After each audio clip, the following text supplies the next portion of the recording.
I, Dr. Frederick Albert Cook of New York, emphatically state that I, along with my companion Edward Barrow, climbed Mount McKinley in the year of our Lord 1906. I further assert that the conquest of the Pole was well within my capabilities when I set out from the northern cliffs of Axel Heiberg Island.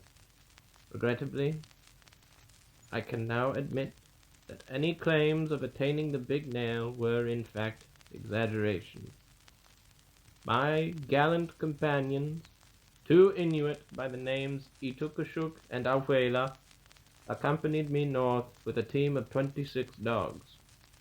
We made good time, progressing towards the Big Lead, that is, a massive channel of thin ice, narrowly separating any explorers from the swirling current of dark water beneath the Arctic pack. This lead has often been the bane of any traveler who dares to probe beyond the north of Greenland. I had read previous accounts by Commander Peary of how he so bravely crossed it and came back, and was prepared to do so myself.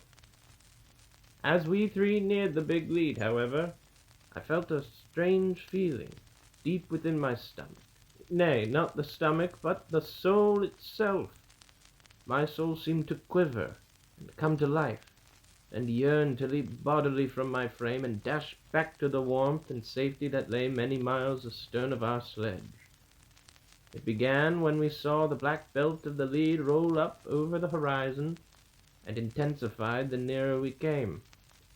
My companions felt it too, and desperately tried to convince me to turn back. Ignoring my very same instinct, I decided to press on. The men reluctantly agreed, but soon the dogs began to howl and shriek in the shrillest of tones. One of them, the natural leader of the pack, seemingly made of the same stern stock I happened to have at that stage of the journey, chewed loose from his leather harness and bolted straight ahead of his teammates, right towards the Big Lead.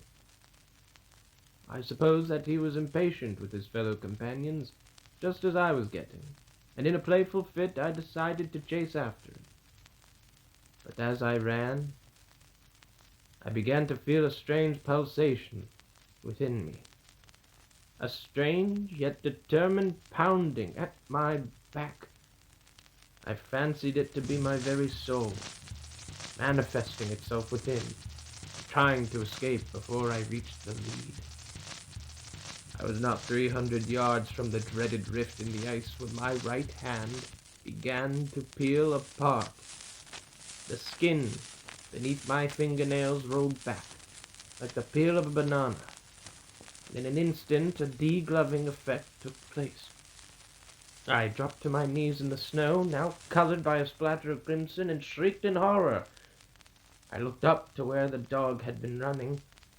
Incredibly, it still ran, and yet its coat had been peeled back along half its body, its red, naked muscles bounding forth with incredible momentum as the ivory-white dome of its skull wagged about ferociously.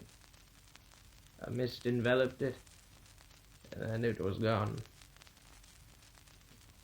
I wasted no more than a second after seeing this. I leapt to my feet and tore off in the direction of the sledge. I rejoined my friends, and Itukashuk took great care of my hand and nursed to health on the return leg of our journey.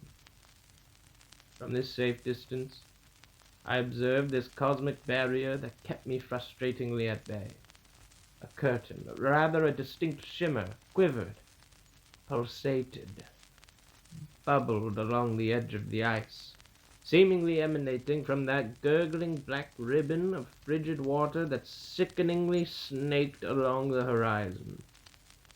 I came to refer to it, and the space beyond, in my personal diary as the remote, for that's what it was.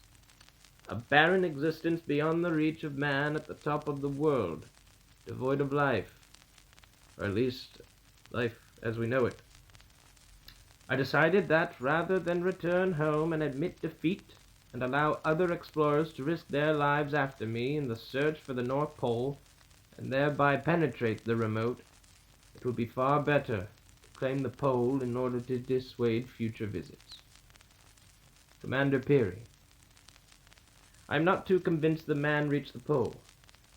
I hope to God he did not, for if he has, it is not Commander Peary that has returned to us and his family. You see, the day after the incident with the dog, I woke to find it back, fully whole, and sitting with its compatriots. It sat there as though nothing had happened, but I could tell something was off. Something was decidedly different. It had no soul.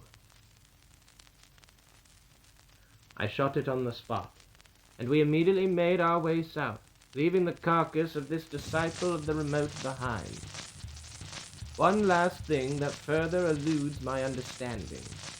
The photograph of myself on the summit of Mount McKinley that Peary claims to be a mere boulder at its base, that it is proof I did not indeed climb the mountain as I say I did, that is not the picture I published in my account of the expedition. But by some fantastic, even supernatural means, that photograph of me atop the so-called fake peak has replaced any and all photos of my accomplishment, and is the one to which the public agrees unanimously I published upon my return from Alaska. Fortunately, I still have the original negative as proof.